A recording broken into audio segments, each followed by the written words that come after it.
Weight loss பண்ணணும்னு நினச்சிங்கன்னா கண்டிப்பாக இந்த ஒரு சாலடை டெய்லியும் நீங்கள் சாப்பிட்டிங்கன்னா கண்டிப்பாக உங்களுக்கு வெயிட் லாஸ் ஆயிரும். எப்படி பண்ணலான்னு பார்க்கலாம். ஒரு பவுலில் ஸ்வீட் கார்ன் வந்து வேக வச்ச ஸ்வீட் கார்ன் போட்டுக்கலாங்க. அதுக்கப்புறம் வேக வச்ச வேர்க்கடலை போட்டுக்கலாம். அதுக்கு மேலே கொஞ்சமாக கேரட்டை துருவி போட்டுக்கலாம். ரொம்ப ஹெல்த்தியான உங்களுக்கு வந்து இது வந்து ஸ்நாக்ஸ்ன்னு கூட சொல்லலாம். அந்தளவுக்கு சூப்பராக இருக்கும். அதுக்கு மேலே கொஞ்சமாக பொடிசாக கட் பண்ண ஆனியன் போட்டுக்கலாம்.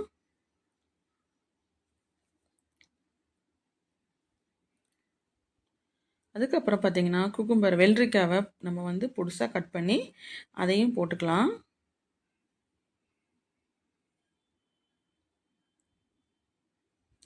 வெள்ளரிக்காய் எவ்வளோ போடுறோமோ அந்தளவுக்கு நல்லா இருக்குங்க. உடம்புக்கு ரொம்பவே நல்லது வெள்ளரிக்காய்.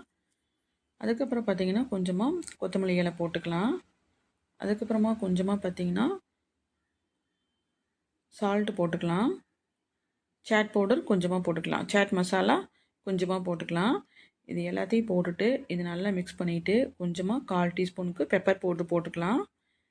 எல்லாத்தையும் நல்லா மிக்ஸ் பண்ணிக்கலாங்க.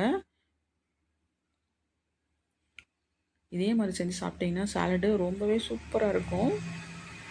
குழந்தைகளுக்கு உடம்புக்கு ரொம்பவே ஆரோக்கியமான ஒரு வந்து ஸ்நாக்ஸுன்னு கூட சொல்லலாம். அவங்க அந்தளவுக்கு சாப்பிடுவாங்க. ஒரு குட்டி குட்டி பவுலில் போட்டு கொடுத்திங்கன்னா ஸ்பூன் வச்சு கொடுத்துட்டிங்கன்னா நல்லா சாப்பிட்டுக்குவாங்க. ஃபைனலாக ஒரு அரை லெமன் மட்டும் ஊற்றுனீங்கன்னா ரொம்பவே சூப்பராக இருக்கும். வெயிட் லாஸ்க்கு பயங்கரமாக ஹெல்ப் பண்ணுங்க இது. மறக்காமல் ட்ரை பண்ணி பார்த்துட்டு எப்படி இருக்குன்னு சொல்லுங்கள். தேங்க்ஸ் ஃபார் வாட்சிங்.